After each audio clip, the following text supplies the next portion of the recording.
we're done. All right. The Holy Gospel according to St. Matthew. I don't know why it says Erica on my speaker view. Hold on, let me figure this out first.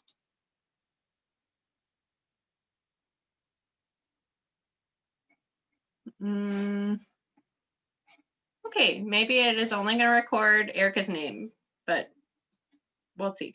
The Holy Gospel according to St. Matthew, the 22nd chapter. Then the Pharisees went and plotted to entrap him in what he said.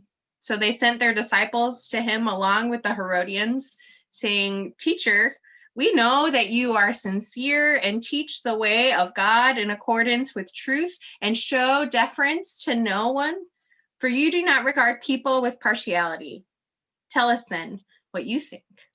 Is it lawful to pay taxes to the emperor or not?" But Jesus, aware of their malice, said, "Why are you putting me to the test, you hypocrites? Show me the coin used for the tax." And they brought him a denarius. Then he said to them, "Whose head is this and whose title?" They answered, "The emperor's." Then he said to them, "Give therefore to the emperor the things that are the emperor's, and to God the things that are God's." When they heard this, they were amazed, and they left him and went away. This is the gospel of the Lord. Thanks be to God. Here, once again, Jesus's enemies are trying to catch him in a trap. It's like their favorite pastime in the Gospels. And even though they start out with really honeyed words of praise, they know that this question of whether or not it is lawful to pay taxes is nearly impossible for Jesus to answer, right? If he says, "No, of course, don't pay your taxes, we're under an oppressive regime," he will be inviting the full force of Roman military might upon his head, confirming himself as the leader of a rebellion. But if he says, "Yeah, sure, pay your taxes, not a big deal," he will be seemingly endorsing a broken system that leaves the most vulnerable people, including many of his followers, at the mercy of their oppressors. So what Jesus does instead is he asks for a coin.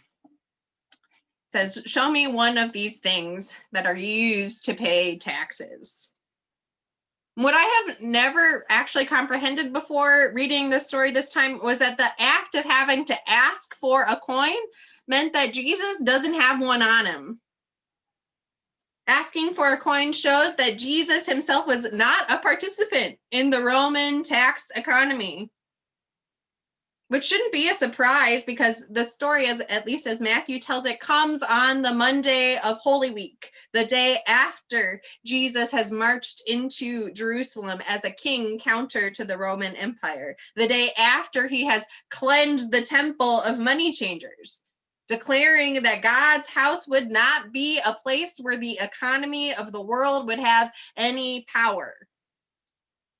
And so it's that same temple, that same house where Jesus now sits, teaching whoever it is who comes to hear him, even these opponents.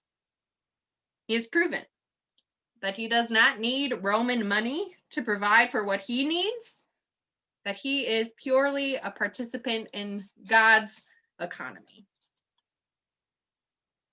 So when he asks for this coin, he's showing his followers that there is an alternative, and that he lives it and his opponents don't. He is also forcing them to produce a coin that, especially for the strict textualists like the Pharisees, is literally a graven image, right? As in, don't have any of those. Whose head is that? Whose title? Of course, each coin was stamped with the image of Tiberius Caesar, the emperor of the time, literally with the title Son of God on it. And so by producing a coin, Jesus's opponents have to admit that they have a bite-sized bit of blasphemy in their own pockets. And they essentially answer their own question and highlight their own hypocrisy.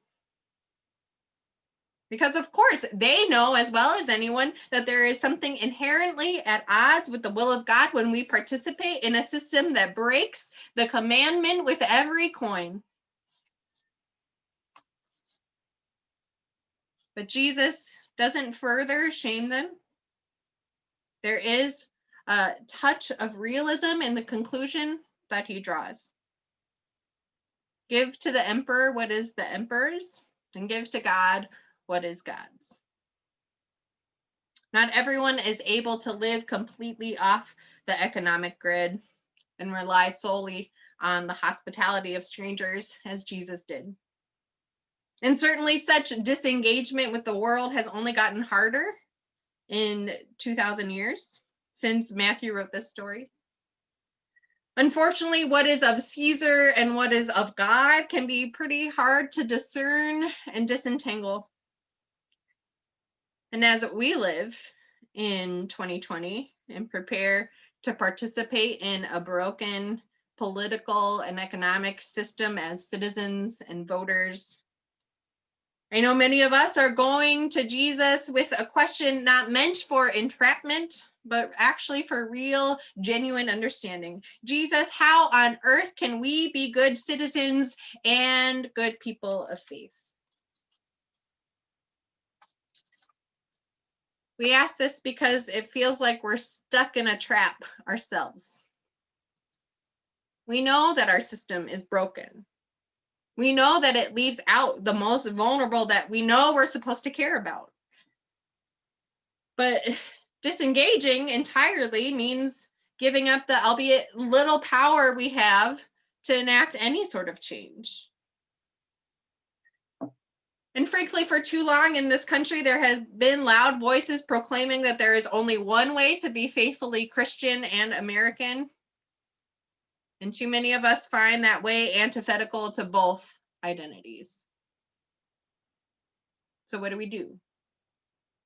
How do we give to America what is America's and God what is God's without disengaging entirely and without conflating the two?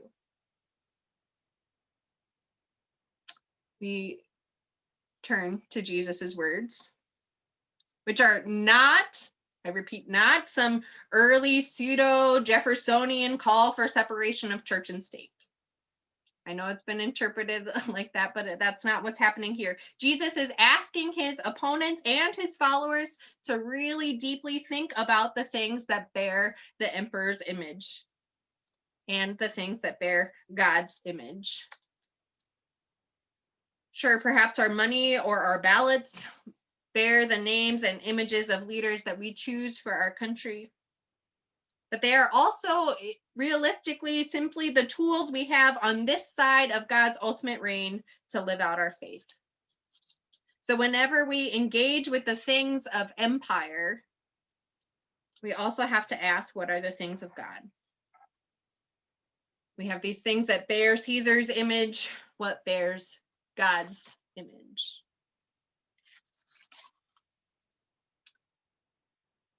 From the very first chapter of the very first book of the Bible, the very first story that we learn, God has given us this answer. In the midst of creation, God says, "Let us make human beings in our image."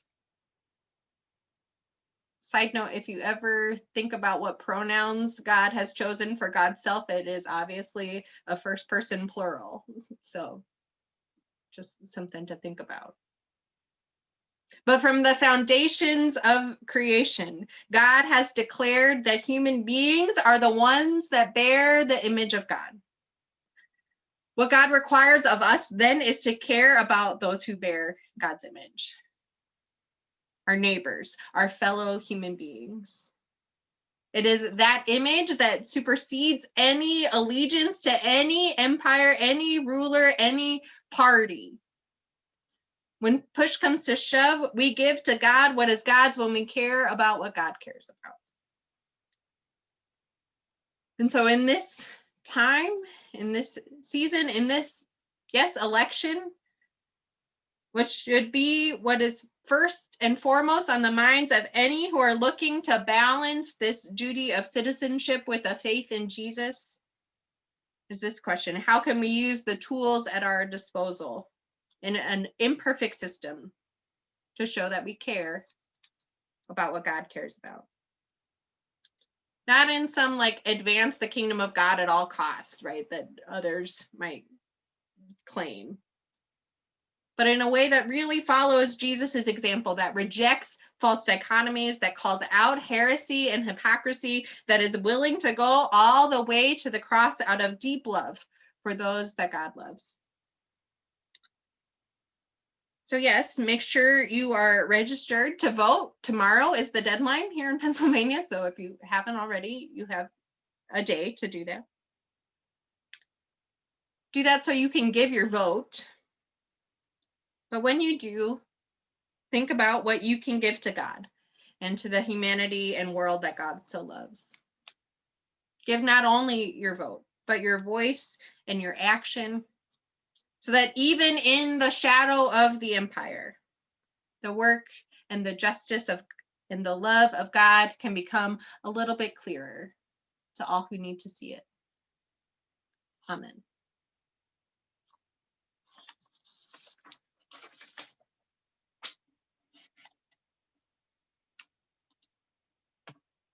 Let's sing I Love You, Lord.